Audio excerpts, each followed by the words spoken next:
모든 생물이 다 그렇지만 인간도 이 세상에 태어나면 시간이 흐를수록 몸이 자랍니다. 그런데 몸만 자라는 게 아니에요. 마음도 더불어 자랍니다. 성숙한 사람이 되어가는 거죠. 사람이 어느 정도 성숙하면 꼭 해야 될 게 있어요. 그게 뭐냐? 자기를 발견하는 일입니다. 좀 어려운 말로 하면은 정체성을 확립한다, 그렇게 해요. 이 정체성을 확립한다라는 말은 자신의 정체를 분명히 하는 거예요. 즉, 나는 어떤 사람이 되고 싶은지, 내 인생의 목표는 무엇이며 그 목표에 도달하기 위해서 내가 해야 할 일은 무엇인지를 결정하는 겁니다. 만일 정체성을 확립해야 할 때 그 기회를 놓치면 평생 방황하는 삶을 살아요. 예를 들어 볼게요. 어느 아이가 초등학교 6년을 잘 보내고 중학교에 들어갔습니다. 이 아이는 이때부터 슬슬 자기의 정체성, 즉 자기가 어떤 사람이 되어야 하는지를 생각해야 하는데 유감스럽게도 그렇게 못했어요. 부모님이 중학교 가라고 하니까 갔고 친구들과 함께 노는 게 좋으니까 그냥 3년 내내 학교를 다닌 거예요. 자, 중학교 3년을 이렇게 마치고 이제 고등학교에 들어갈 때가 되었습니다. 지금은 아니지만 예전에는 문과와 이과로 이렇게 나누지요. 이 아이는 문과가 뭔지 이과가 뭔지도 몰랐어요. 친구들이 다 이과를 선택하니까 자기도 친구 따라 이과를 선택했어요. 그런데 이과에 들어가니까 수학이 점점 어려워지는 거예요. 왜 그렇죠? 이 아이의 머리가 문과 머리였기 때문에 그런 거예요. 문과 머리로 이과 공부를 하려니 이게 어디 쉬운 일이겠어요? 날마다 공부가 힘들어 쩔쩔맵니다. 그래도 자퇴할 수는 없으니까 그냥 억지로 학교를 다녔어요. 이제 고등학교를 졸업하고 대학에 들어갈 때가 되었습니다. 대학에 원서를 넣어야겠죠? 어느 쪽에 넣을까요? 자기가 이과에서 공부했으니까 무조건 공대 쪽으로 지원을 했습니다. 그런데 기적이 일어났어요. 공대에 입학이 됐어요. 공대에 들어갔습니다. 대학에 다니는 4년 내내 고등학교 공부는 저리 가라 할 정도의 아주 어려운 이과 공부를 죽어라 하고 했어요. 근데 공부가 너무 힘든 거예요. 왜요? 문과머리잖아요. 쉽게 말하면 자기는 시를 쓰고 소설을 써야 하는 사람인데 엉뚱한 기계 공부를 한 거예요. 그러니 공부도 힘들고 적성에도 맞지 않아서 대학생활 내내 죽을 맛이었지만 어떻게 해요? 이왕 대학에 들어왔으니 졸업은 해야 하지 않겠어요?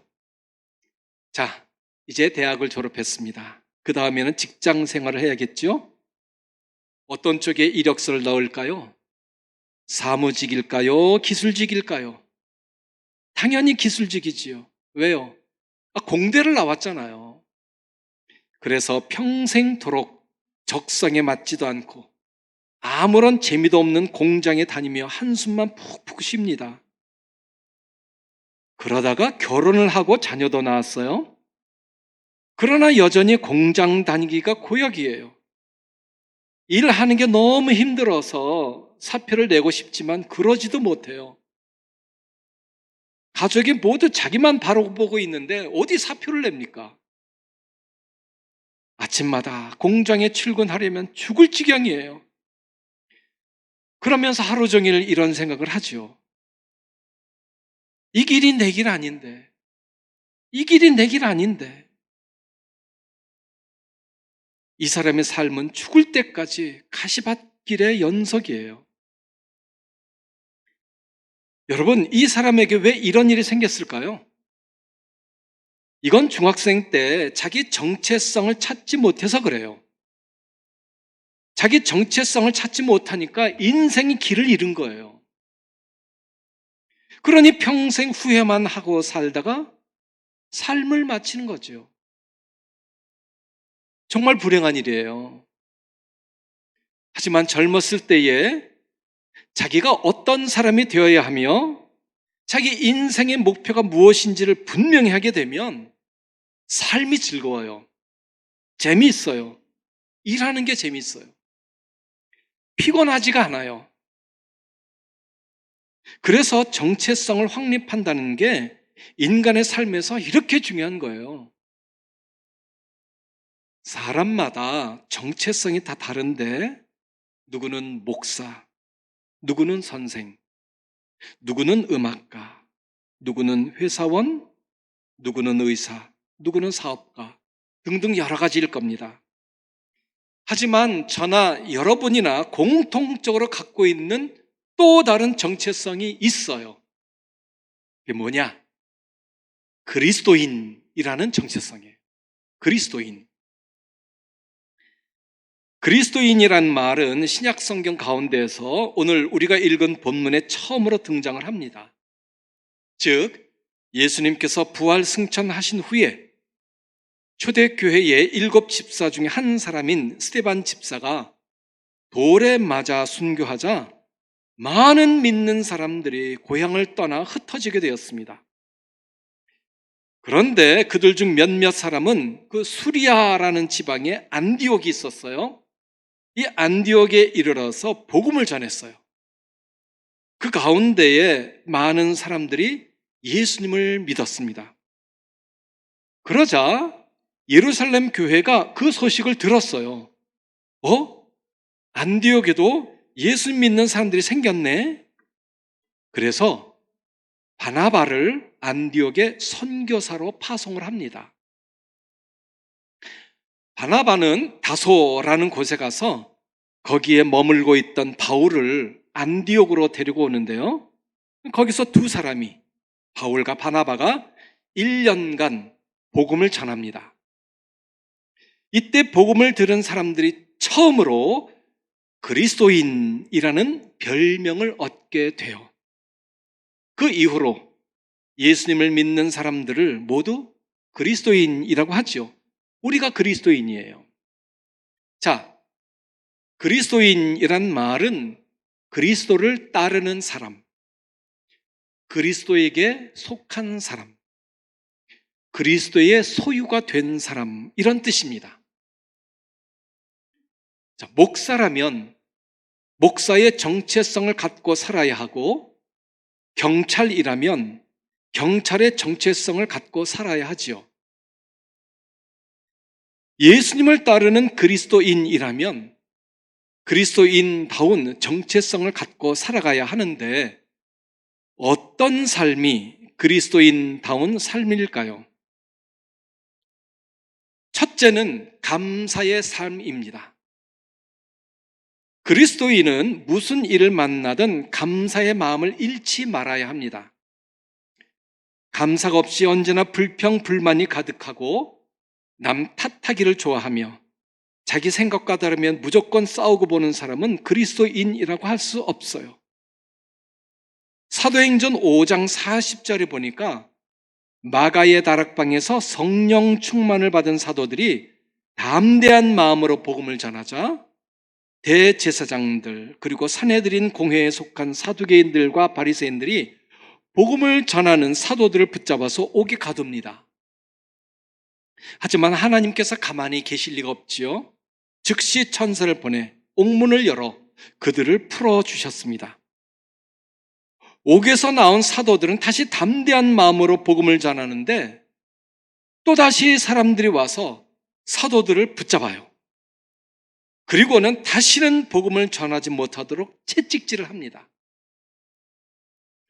여러분, 이들이 사도들을 채찍질할 때에 대충 했을까요? 아닐 겁니다. 예수님의 예자도 전하지 못하도록 아주 모질게 했을 겁니다. 이때 사도들은 어떻게 했어요?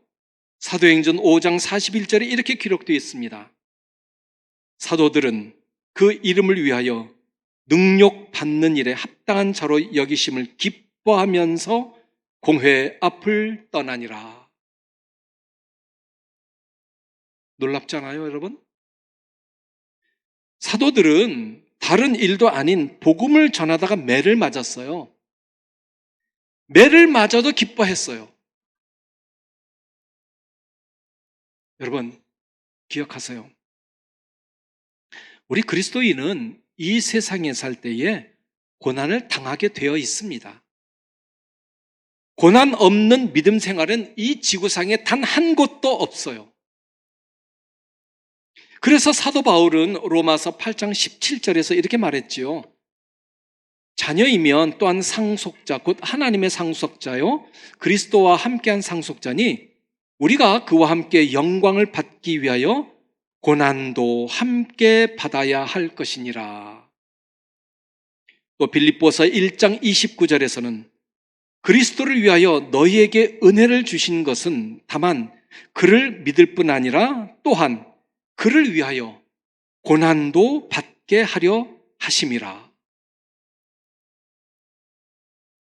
그러면 어떻게 해야 고난 가운데서도 기쁨과 감사의 삶을 살 수 있을까요?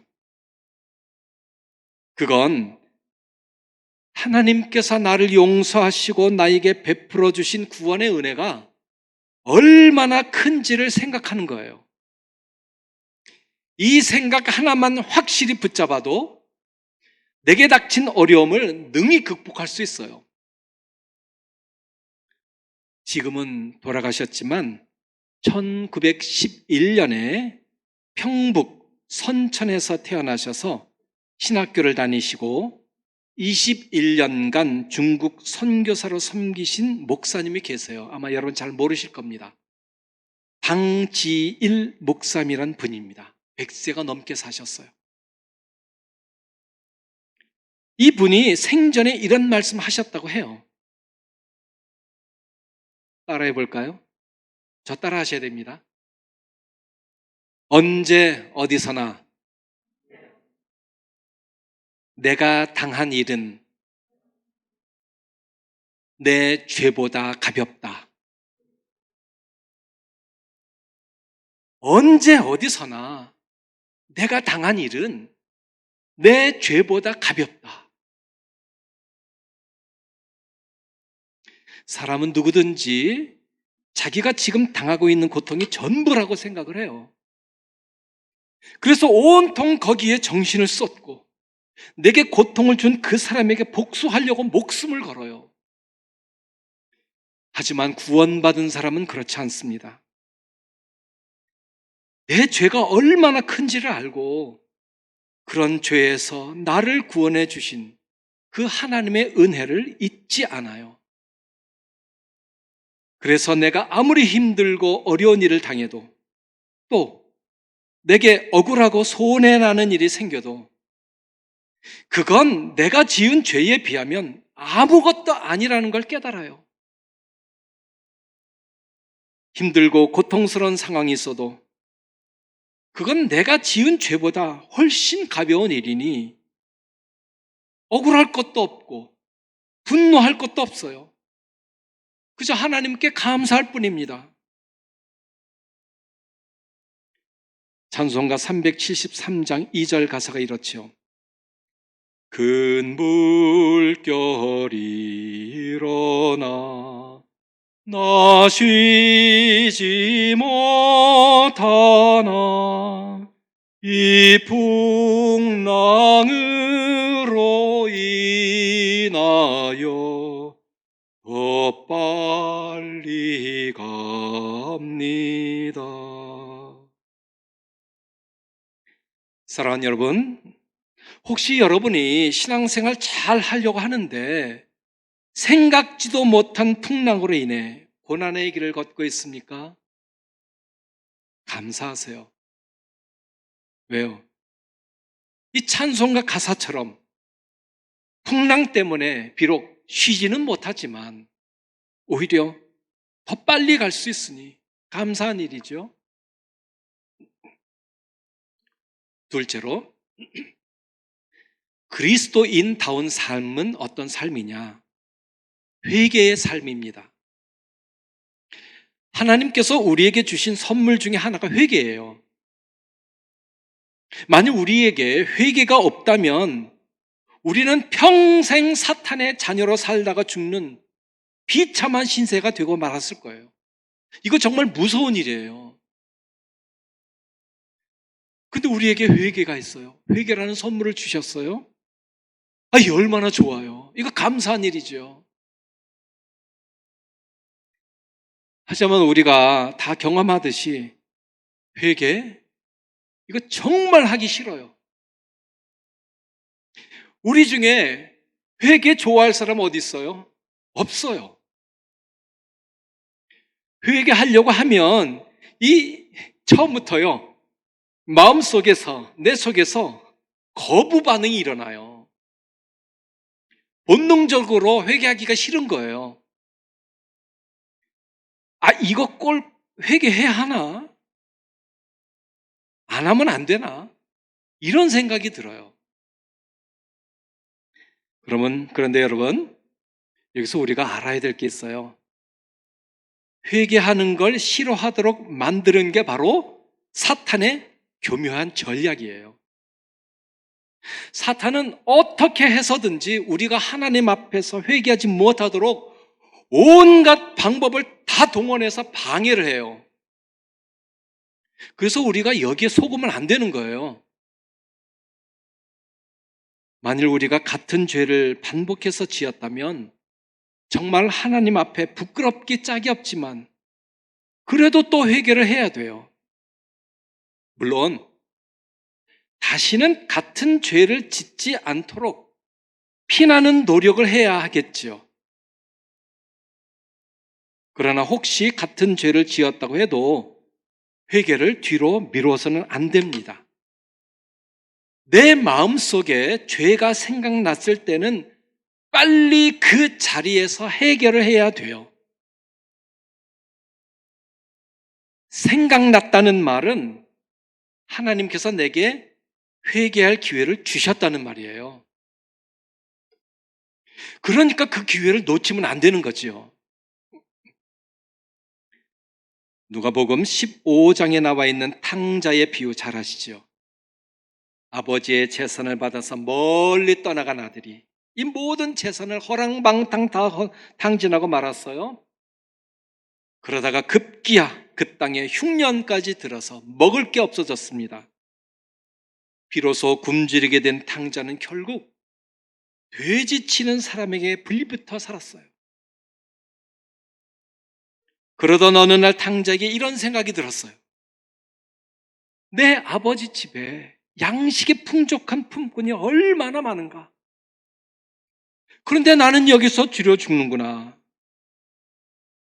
내가 일어나 아버지께 가서 아버지, 내가 하늘과 아버지께 죄를 지었으니 지금부터는 아버지의 아들이라고 할 수 없습니다. 나를 그저 일꾼으로 써주소서 이렇게 말하리라. 그리고는 일어나서 아버지께로 돌아갔어요. 사랑하는 여러분, 우리가 이 세상에 언제까지 살아있을지 아무도 몰라요. 그러니 살아있을 동안 하나님께서 우리에게 회개의 기회를 주셨을 때, 즉 죄가 생각났을 때 그 기회를 놓치지 말아야 돼요. 회개가 우리의 영혼을 살리기 때문에 그래요. 회개는 절망의 자리에서 도저히 빠져나올 수 없는 우리에게 힘을 주어서 다시 일어나게 만들어줘요. 그러니 신앙생활에서 회개가 이렇게 소중한 것을 알고 회개를 무시해서는 안 됩니다. 제가 바로 엊그제 금요 기도회 때도 말씀드렸지만 다윗이 우리아의 아내 밧세바와 무서운 죄를 지었죠. 그리고 그걸 감추려고 했어요. 하지만 그게 자기 생각대로 되지 않았어요. 그러자 다윗은 요압에게 명령해서 우리아를 최전선에 보내어 죽게 합니다. 우리아가 죽었다는 소식을 들은 다윗. 이제는 자기의 죄가 완벽히 감춰진 것 같았어요. 하지만 하나님은 이 모든 걸 다 보고 계셨습니다. 하나님께서 나단 선지자를 보내어 다윗을 무섭게 책망하실 때 다윗은 회개를 미루지 않고 그 자리에서 하나님께 통회 자복을 했어요. 회개를 했어요. 그 때문에 다윗이 하나님의 용서를 받고 다시 일어설 수 있었던 겁니다. 여러분, 우리가 진정으로 그리스도인인가요? 그러면 죄가 생각나고 죄의 지적을 받았을 때 회개해야 합니다. 그러나 회개하기를 싫어하면 그는 그리스도인이 아니에요. 무늬만 그리스도인이에요. 몇 년 전에 어느 학생이 시험을 보다가 그만 저에게 적발이 됐어요. 부정행위를 한 거예요. 그 학생도 마음이 아팠겠지만 저도 마음이 무척 아팠습니다. 시험 후에 그 학생으로부터 문자가 왔어요. 죄송합니다. 제가 왜 그런 짓을 했는지 제 자신이 밉습니다. 아무것도 손에 잡히지 않습니다. 어떻게 해야 하나요? 그래서 제가 답장을 이렇게 했습니다. 사람은 누구든지 실수할 수 있다. 그러나 중요한 것은 잘못을 깨닫고 다시는 이런 죄를 저지르지 않는 거다. 그러면 새롭게 시작할 수 있다. 제 답장이 힘을 얻었는지 이 학생이 다음 학기에 제 수업에 또 들어왔어요. 물론 부끄럽고 창피해서 저와 눈을 마주치지 않으려고 무척 애를 쓰더라고요. 저는 눈을 마주치려고 하는데. 하지만 성실히 공부해서 한 학기를 무사히 마칠 수 있었습니다. 여러분, 사람은 연약한 존재라 누구나 실수할 수 있어요. 실수가 없다면 그 사람은 사람이 아니지요. 신이지요. 물론 우리가 실수는 하지 말아야겠지만 실수했다고 해서 낙심하고 절망해서 그 자리에 주저앉으면 안 됩니다. 중요한 것은 하나님께 진심으로 회개하여 용서를 받고 새 출발을 하는 거예요. 그러면 길이 열려요. 따라서 우리에게 회개의 기회가 주어졌을 때에 그 기회를 활용하느냐 아니면 그 기회를 저버리느냐에 따라서 그리스도인이냐 아니냐가 결판나요. 그러므로 우리는 회개에 부지런해야 합니다. 절대로 회개에 게을러서는 안 됩니다. 셋째로 그리스도인다운 삶은 뭐냐? 훈련의 삶입니다. 이미 3년 전의 이야기인데요. 지난 2018년 6월 중순부터 7월 초까지 러시아에서 월드컵 축구 경기가 있었지요. 우리나라도 천신만고 끝에 지역 예선을 거쳐서 본선에 올라갔는데 역시 외국의 벽은 높았습니다. 물론 마지막 경기에서 세계 1위인 독일을 2대0으로 꺾은 것은 참 자랑스러운 일이지요. 그 전에 스웨덴과 멕시코와의 경기에서 선수들의 아주 치명적인 실수가 몇 번 있었어요. 이때 여러 해설가들은 우리 선수들이 왜 졌는지 원인 분석을 하며 이런저런 진단을 내놓았는데 전직 국가대표였던 이영표 선수는 이런 이야기를 했었습니다. 기본이 안 됐다. 연습 부족이다. 국가를 대표하는 선수들이 기본이 안 되고 연습도 부족한 상태에서 시합을 하면 어떨까요?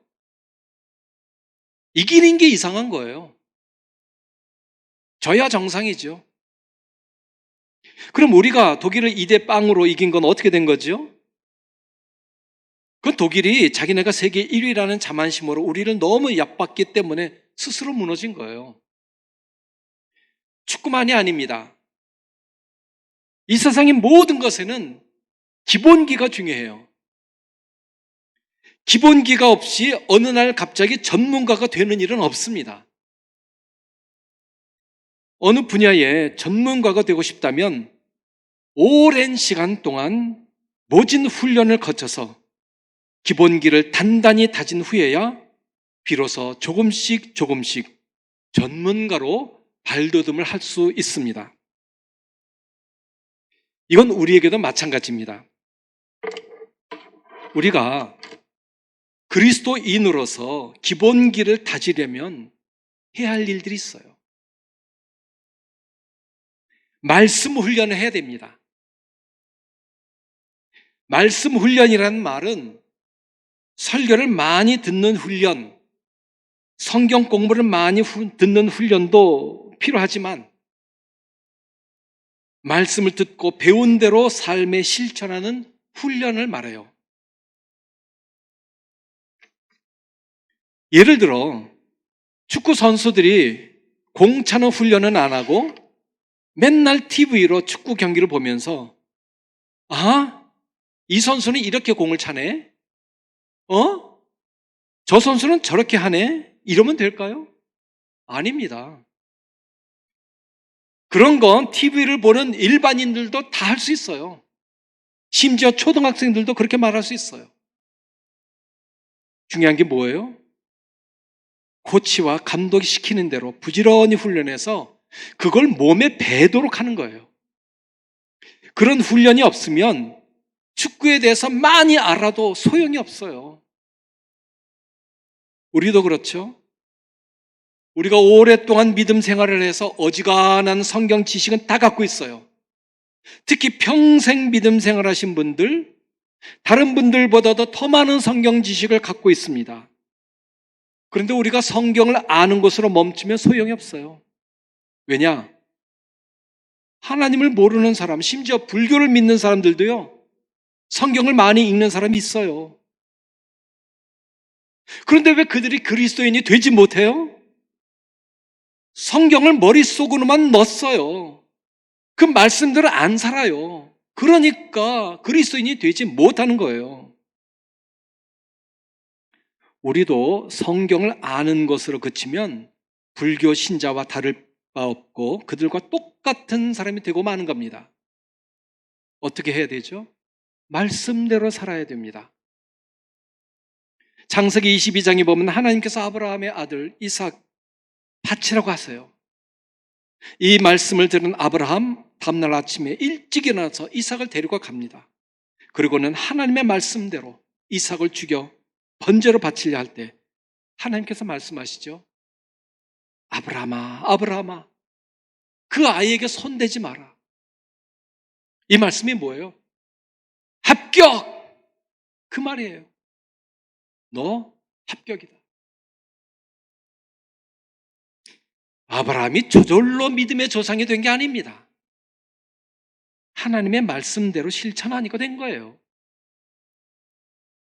사랑하는 여러분, 우리는 주님의 말씀을 듣는 것도 중요하지만 듣는 것을 실천하는 게 더 중요하다는 사실을 기억해야 합니다. 근데 여기에 문제가 있어요.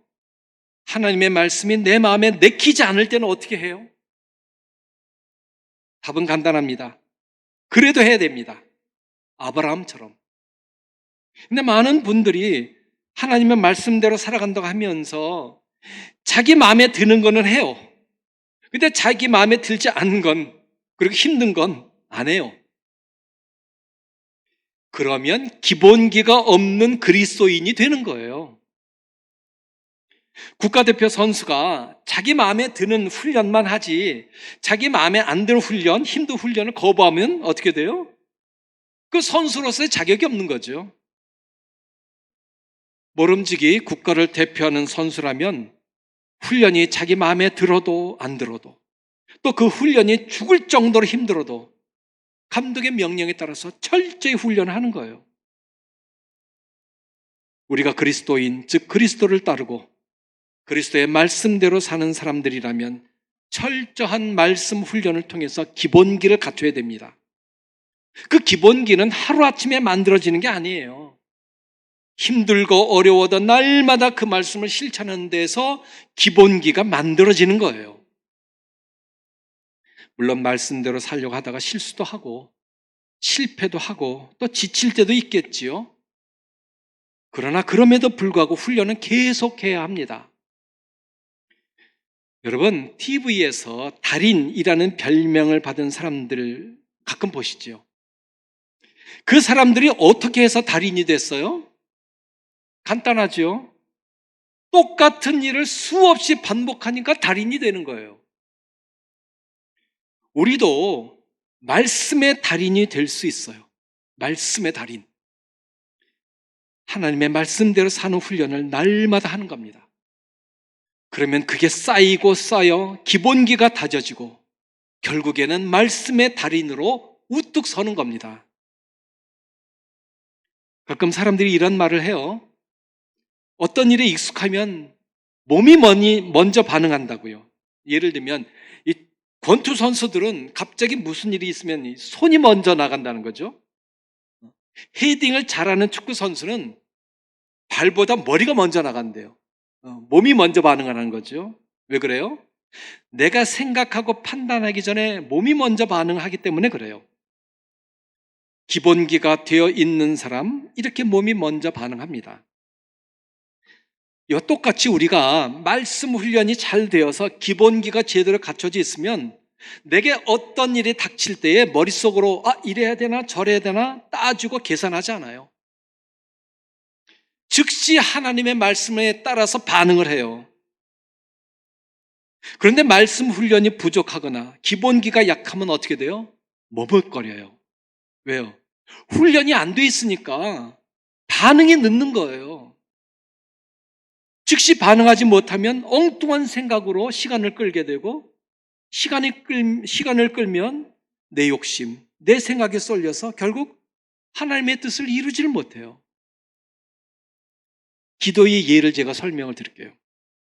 내가 믿음 생활하면서 기도의 필요성을 느낄 때가 있어요. 그때는 두말 없이 기도해야 합니다. 즉시 반응을 하는 거예요. 그런데 반응이 느릴 때가 있죠. 왜 그래요? 다른 생각이 들어서 그래요. 꼭 지금 해야 되나? 다음에 하면 안 되나? 이러다가 그만 기도할 시간을 놓치고 기도를 못하게 되는 거예요. 이게 신앙의 기본기가 안 됐다는 증거예요. 그러므로 내가 그리스도인으로서 정체성이 제대로 확립되어 있는지 아닌지, 즉 그리스도인으로서 기본기가 제대로 갖춰져 있는지 아닌지를 아는 가장 간단한 방법 중에 하나는 나의 기도 생활을 보는 겁니다. 기도 생활의 반응이 느리면 난 아직 훈련이 부족한 그리스도인, 즉 기본기가 안 된 그리스도인입니다. 사랑하는 여러분, 그리스도인으로 사는 게 쉬운 것 같지만 그렇지 않아요. 굉장히 어렵습니다. 예전에 우리나라가 예수님 믿으면 구원받는다는 것만 강조하다 보니까 말씀 훈련이 잘 안 되었어요. 그래서 교회에서 직분을 받았는데도 세상의 작은 파도에 쉽게 넘어지고 별것도 아는 일에 그냥 맥없이 나가 떨어져요. 심지어는 세상 사람보다도 못한 삶을 살기도 합니다. 이제 우리는 나는 진정으로 그리스도인인가?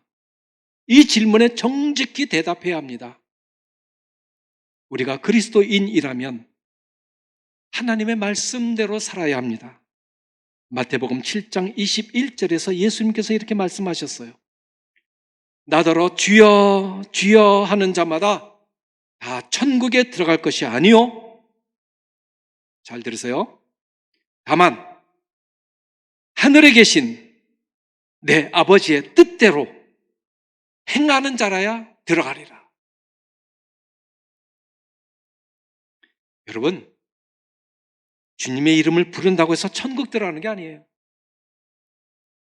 하나님의 뜻대로 행해야 천국에 들어가요. 이게 굉장히 중요한 말씀이에요. 교회 다니면 천국, 그거 따놓은 당상이지. 착각입니다. 이제 말씀을 마치겠습니다. 혹시 지금까지 내가 그리스도인이라고 하지만 참다운 그리스도인으로서 살지 못하고 무늬만 그리스도인으로 살아왔다면 그 죄를 하나님 앞에 고백해야 합니다. 하나님께 회개하는 일, 우리가 그리스도인으로서 바로 사는 비결입니다. 그리고 주님 앞에 부끄러움이 없는 그리스도인으로서 떳떳하게 설 수 있도록 회복의 은혜를 달라고 기도해야 합니다. 그 이유는 내가 아무리 노력을 해도 하나님께서 은혜를 주시지 않으면 불가능하기 때문에 그래요. 제가 설교할 때마다 계속해서 강조하는 바지만 우리는 말씀을 들은 것으로 만족해서는 안 됩니다. 말씀대로 실천하며 살아가도록 해야 합니다. 믿음은 이론이 아니라 실천입니다. 야고보는 행함이 없는 믿음은 죽은 믿음이라고 했습니다. 하나님께서 우리에게 지혜를 주시고 실천할 수 있는 힘을 주시길 기도하고 늘 하나님의 말씀을 생활에 적용하도록 합시다. 이것이 우리가 지향해야 할 그리스도인의 정체성입니다. 아무쪼록 우리 모두 이 말씀을 통해 진정한 그리스도인의 정체성을 갖고 살아가면서 우리 삶에 말씀 순종의 열매가 가득가득 열리기를 간절히 소원합니다. 아멘. 우리 함께 기도합니다.